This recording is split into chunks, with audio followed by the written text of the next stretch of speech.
Deus que nos criou sem nós, sem a nossa ajuda, sem a nossa opinião, Ele não nos pode salvar sem a nossa ajuda.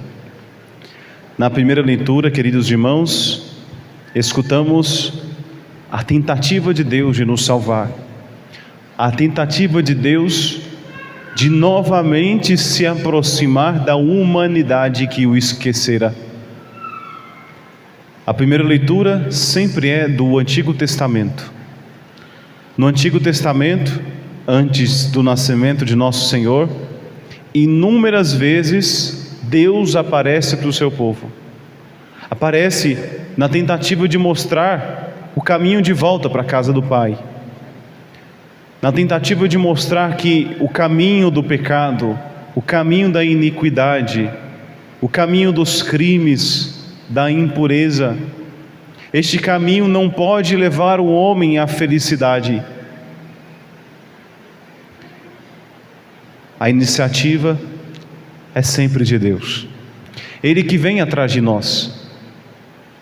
Deus é o primeiro interessado a te salvar, Ele é o primeiro a querer o seu bem, porque Ele vê a nossa alma em perfeição. Ele sabe que nós somos eternos, que a partir do momento que cada um de nós foi criado, esta alma que foi infundida em você, esta alma que formou o seu corpo, tem um destino eterno. Deus cria todas as pessoas para a salvação eterna. Não faz parte do plano de Deus, não é o desejo de Deus que as pessoas se percam. O inferno existe, mas não é uma criação de Deus. Deus quer o céu é uma criação de Deus. O que é o inferno?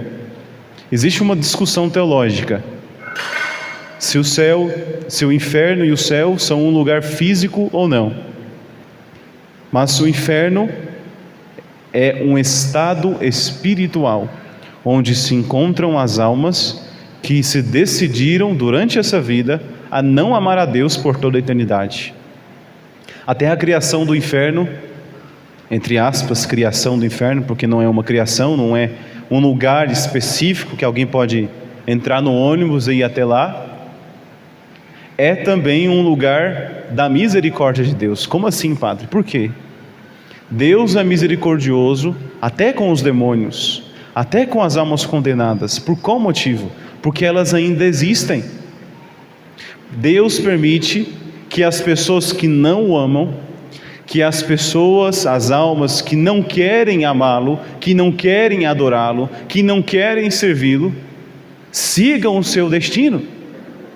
Deus poderia, com um estalar de dedos, destruir essas almas, mas Ele não faz, porque a sua essência é o mais puro amor, e o amor preserva, o amor cuida, o amor respeita a liberdade. Deus faz isso também com a humanidade. Então, irmãos, no Antigo Testamento vemos essa tentativa de Deus, esse esticar os braços, esse jogar uma corda, é o tempo todo jogando uma corda para que o homem se agarre firme nela e suba para o céu.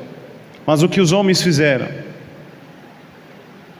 Rejeitaram a graça, quebraram a aliança.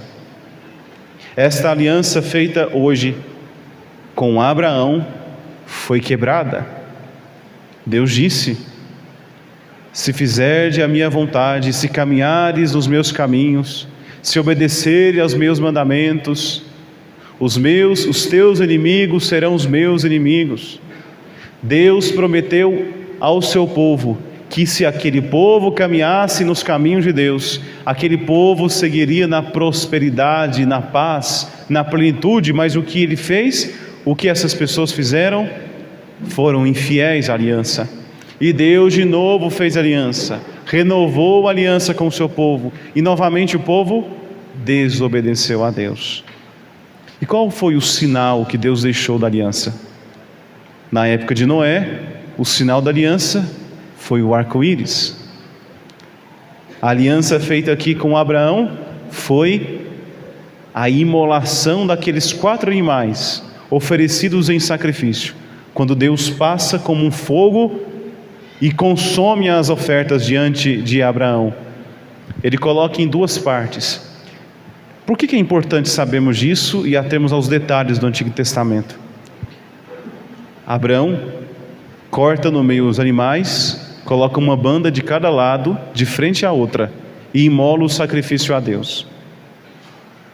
Quando nosso Senhor Jesus Cristo é levado na cruz, o soldado fere o seu coração é rasgado no meio, o véu do santuário é partido em duas partes, e depois de um grande terremoto, a terra se parte no meio. O padre, quando parte a hóstia consagrada, parte em quantas partes? Em duas. Existe um profundo simbolismo, uma conexão. Nada que o sacerdote faz aqui é por acaso. Existe um mistério, existe uma entrega de Deus, existe um sacrifício que é atualizado, e vamos entender mais o que significa essa atualização do sacrifício de Cristo. Deus quer fazer aliança conosco, embora os nossos pecados. Esta aliança antiga foi quebrada, infelizmente, por culpa de nós, nossa culpa. Até que, chegada a plenitude dos tempos, Deus envia o seu único Filho. Ele percebeu que não adiantava mandar profetas, não adiantava mandar mais pessoas, mesmo com sinais, com prodígios. Ele envia o seu próprio Filho. Ele mesmo se encarna, Ele mesmo se faz homem, para Ele, com a sua voz humana, mostrar para nós qual é o caminho da verdadeira aliança. E chegado no fim da sua vida terrena, nosso Senhor faz agora uma aliança eterna e indissolúvel, assinada não com sangue de carneiros, de bodes, de cabritos, de boi, nem de cordeiros e ovelhas.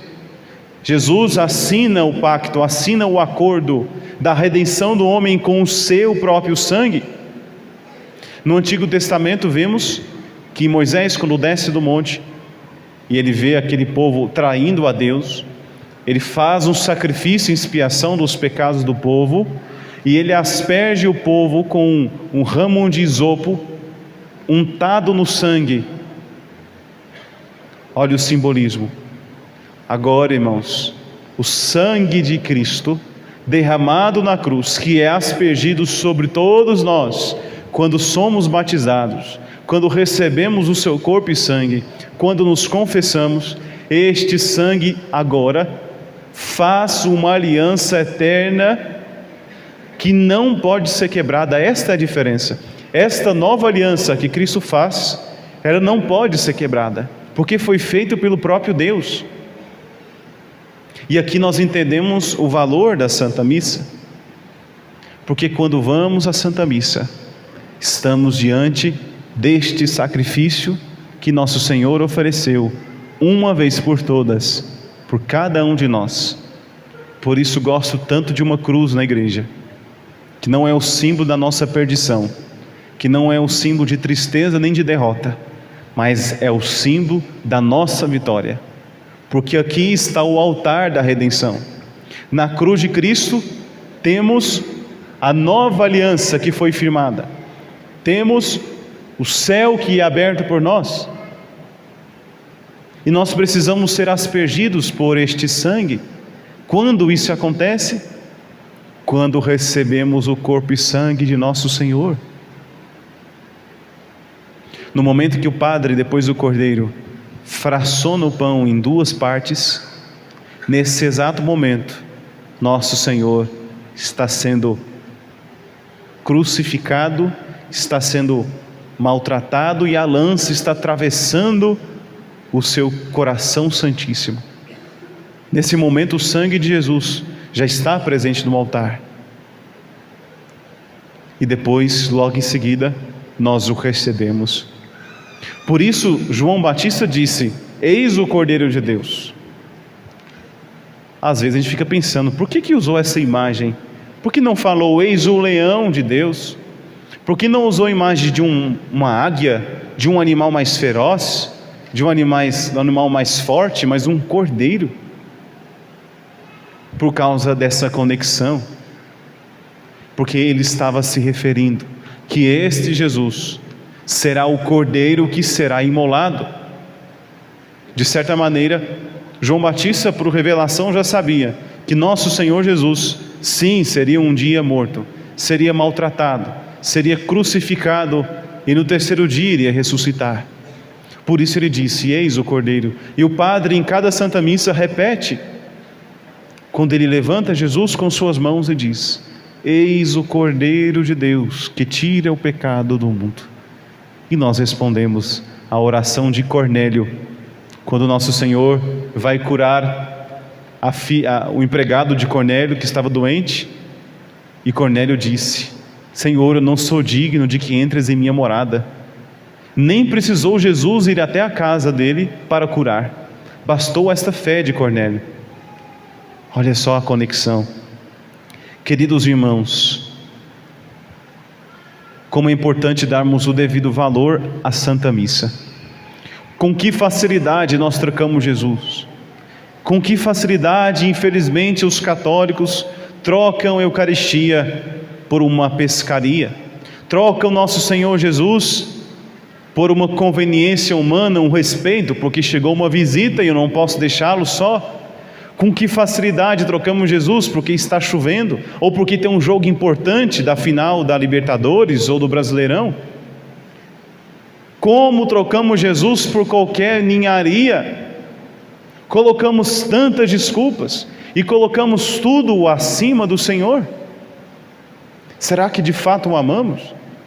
Irmãos, se nós compreendêssemos o valor da Santa Missa, do que acontece aqui neste altar, nós faríamos de tudo para participarmos da Santa Eucaristia. É impressionante quando o padre vai celebrar em comunidades do interior, aqui não tanto em Nerópolis, mas quando estava em Jaraguá, percebia pessoas que viajavam longas distâncias, senhorinhas que caminhavam ali 10 quilômetros para participar da missa, pediam carona com a vizinhança para receber Jesus. Mas basta dar uma chuvinha no domingo, basta ter um feriadozinho, uma viagenzinha para o final de semana, e eu me esqueço de ser de Deus. Trocamos a Cristo, porque muitas vezes não o amamos de todo o coração. Irmãos, a Santa Missa para nós católicos é de fato o nosso maior tesouro. Não existe nada para nós católicos mais sagrado e mais importante que a Eucaristia. Por isso tudo na Igreja Católica começa com a missa e termina com a missa. Tudo na igreja tem o centro na Eucaristia. Os encontros começam com a Eucaristia, os encontros terminam com a Eucaristia, as pessoas comungam nosso Senhor, e neste momento da comunhão é muitas vezes o mais importante de um encontro. A Eucaristia é o centro da nossa fé e nós não podemos deixar que nosso Senhor seja profanado. Por isso a importância de recebermos Jesus com dignidade. A igreja de fato ela quer acolher a todos. Ela diz: seja bem-vindos a todos. Na missa podem participar os espíritas, na missa pode participar os maçons, na missa pode participar o evangélico, na missa pode participar ateu, pode vir todo mundo. Mas irmãos, para receber o corpo de Cristo, nós não podemos recebê-lo de qualquer maneira. Por isso a importância de chegarmos um pouquinho mais cedo na missa, nos recolhemos em oração e em um breve momento pedir a luz de Deus para percebermos se nós estamos preparados para receber Jesus. Não é ser digno de recebê-lo, isso é diferente. Ninguém é digno de Jesus, nem o padre é digno de Cristo. Não sou digno do Senhor. Nós comungamos o Senhor porque precisamos dele, mas existe uma dignidade mínima que nós chamamos de estado de graça para receber Jesus. Portanto, irmãos, infelizmente, aqueles que estão amaziados ou segunda união não podem receber Jesus. Mas não só os que estão nesse pecado, aqueles que têm consciência de estar infringindo uma norma, aqueles que faltaram uma santa missa, aqueles que não estão vivendo a castidade no namoro, aqueles que não estão vivendo o matrimônio segundo a vontade de Deus. aqueles que frequentam outras religiões, aqueles que frequentam seitas. Não é que a igreja quer excluir essas pessoas, mas está querendo dizer: olha, você pode vir aqui na igreja, mas você não pode receber a Cristo com uma alma suja pelo pecado. Por isso nós temos no começo da missa o ato penitencial. Nesse momento nós pedimos perdão a Deus de todos os pecados, e ali Deus perdoa os nossos pecados veniais. Mas para um católico receber objetivamente o perdão dos pecados mortais, precisa se confessar. Quer dizer que Deus não pode perdoar o pecado senão através de um padre? Deus pode perdoar alguém, só que esse não é o caminho ordinário da salvação. A doutrina da igreja diz que quando fazemos um ato de contrição perfeito, Deus nos perdoa até os pecados mortais. Mas eu pergunto, eu não tenho certeza se nem eu fiz esse ato de contrição perfeito. Quem tem certeza se de fato está totalmente, perfeitamente arrependido? Sim, Deus pode dar sua graça sem os sacramentos. Sim, Deus pode salvar sem os sacramentos, mas esse é o caminho extraordinário. O caminho de salvação que Deus nos mostrou passa pela Eucaristia, passa pela digna participação do corpo e sangue de Cristo, e nós não podemos deixar de dar este valor, esse peso. E esta oração das orações, que é a Santa Missa, é um dos modos de crescermos no amor a Cristo, próprio também desta Quaresma. 3 palavrinhas são tão importantes para nós na Quaresma: oração, jejum e penitência. São 3 palavras, 3 coisas que precisamos fazer para viver bem a nossa Quaresma. E a oração podemos fazer de muitos modos, mas dentre todos os modos, a Santa Missa de fato ocupa um lugar de prioridade para nós. Em segundo lugar, o jejum.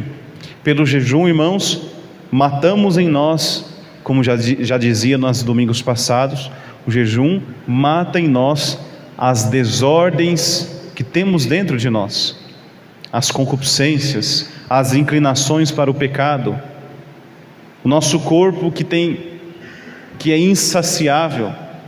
Ou nós dominamos o nosso corpo, ou ele nos escraviza.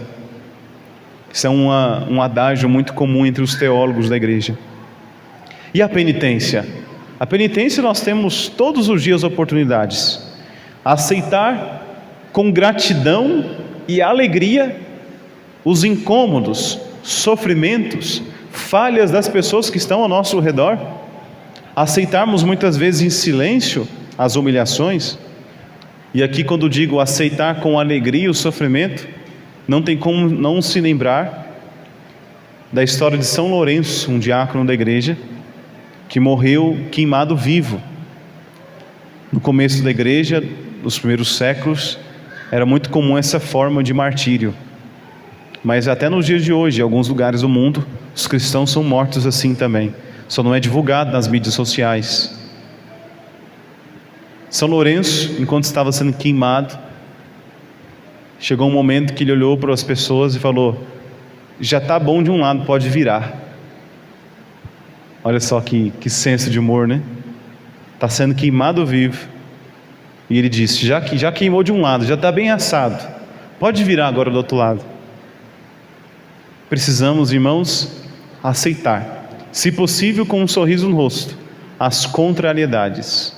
Eu sempre digo, uma dica muito importante, um conselho para quem quer parar de xingar quando acontece alguma coisa inesperada, é você trocar o xingamento pela palavra bendito seja Deus para sempre, ou só bendito seja Deus. Eu aprendi desde o seminário, quando batia o dedinho na quina do sofá ou da mesa, ou quando tomava um choque, à vontade. A gente fala um palavrão, não é?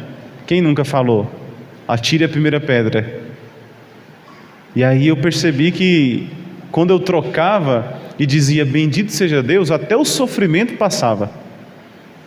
É uma maneira de superarmos esse desafio que muitos têm, dessa irritabilidade, dessa facilidade de a gente se contrariar com qualquer coisa.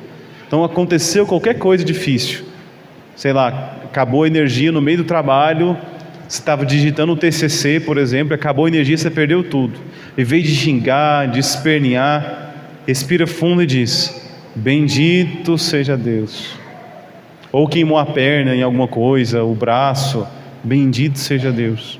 Descobriu que está gripado, descobriu que está com doença, bendito seja Deus. Possamos, irmãos, nessa quaresma, nos lembrar que estamos num tempo de batalha. Sim, estamos numa guerra, mas também é um tempo de muita graça, irmãos. Muita graça mesmo. Não é à toa que temos que viver todos os anos a quaresma, até que de fato sejamos totalmente de Cristo e somente dele.